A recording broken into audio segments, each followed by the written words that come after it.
Hello everyone, I am Dr. Jaya Kanikar and welcome back to Mind Matters.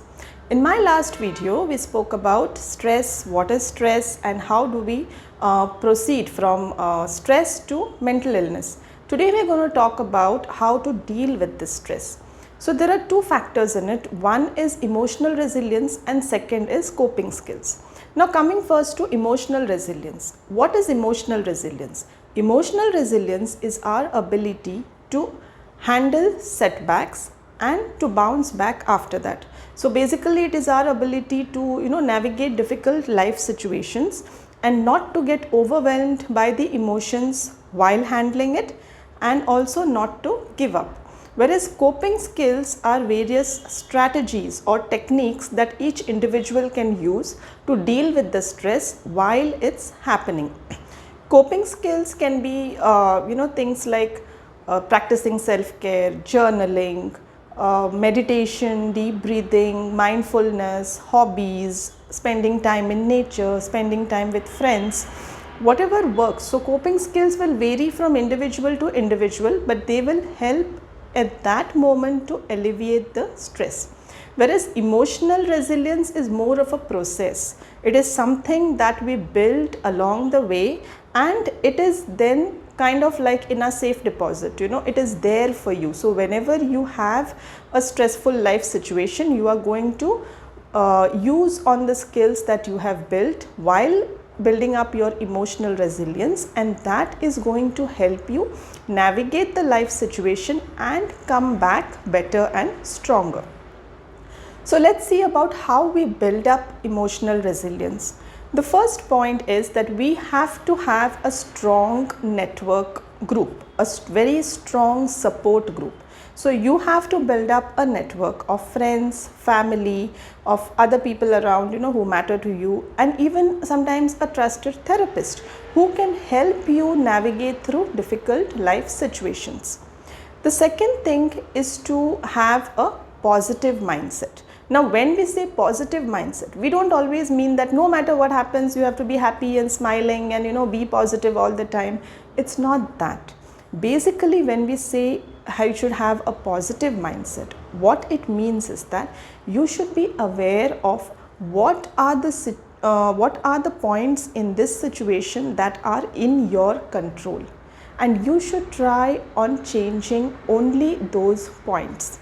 So it is very important to know in any given situation what are the factors that we can control, what are the factors which we can influence, and then try and influence them to the best of our ability so that we have a favorable result. At the same time, we have to be able to reframe negative situations around us and try and understand that not everything is in our control, and it's okay if everything doesn't go according to the plan. One of the most crucial differences between people who have good emotional resilience and people who don't is the ability to accept and adapt to change. We have to accept that life is dynamic and change is constant. So your life is going to constantly change, whether you like it or not, it is going to happen. So if we have the ability to accept it, to embrace it, or if at least adapt to it and try to work with it, then that goes a long way in building our emotional resilience. Then practicing self-care. Now practicing self-care again looks very different for different individuals, but you definitely need to do it. Whether you spend few minutes in a day, few hours in a week, or few days in a month on yourself, doing things that help you relax and rejuvenate. This could be your hobbies, it could be your skincare, it could be spending time with friends, it could be journaling, it could be mindfulness, anything that helps you to relax and rejuvenate is good enough for you. Next important point is learning to regulate our emotions. We have to understand that emotions are temporary and they can be volatile. So our emotions will change from minute to minute, from day to day, from hour to hour, depending on the situation in which we are in. So sometimes somebody says something to you and you are upset, you are angry, you are sad, so your emotions are changing. Then that person comes back and apologizes and says that, you know, that was not actually the thing, and I'm sorry and I should not have done that. Your emotions change again. So emotions will keep changing. We should not allow our emotions to be in control of our actions.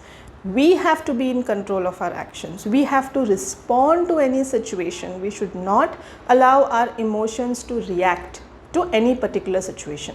So practicing keeping our emotions in check, which again happens through meditation, deep breathing, relaxation techniques, mindfulness. When we practice these things, we help to keep our emotions in check. The next thing is to seek professional help. Now, most of us seek professional help when we are completely overwhelmed, when we are already tending towards a major mental illness, when we just cannot help it anymore. That is the time we try to seek professional help. I would say seek professional help earlier. Try and meet a therapist when you are finding it difficult to handle a few things, like a few life situations are getting difficult. That is when you seek professional help. That is what helps you to navigate those life situations and come out of it better. If you wait till you are really submerged among all your problems, it makes it difficult for you to come out of it. So seeking professional help, nothing wrong with it. In fact, it is one of the ways to better your life. So do not hesitate to seek professional help. And like I said, remember that emotional resilience, building emotional resilience is a journey. It does not happen overnight. It is not going to happen like today you're going to decide, okay, I'm going to become emotionally resilient, and tomorrow you're going to be a very emotionally resilient person. No, it is a journey. It takes a lot of time and effort. It takes a lot of awareness into our situation. So give yourself grace, be kind to yourself, and accept that it is going to take time. But definitely it is worth the investment.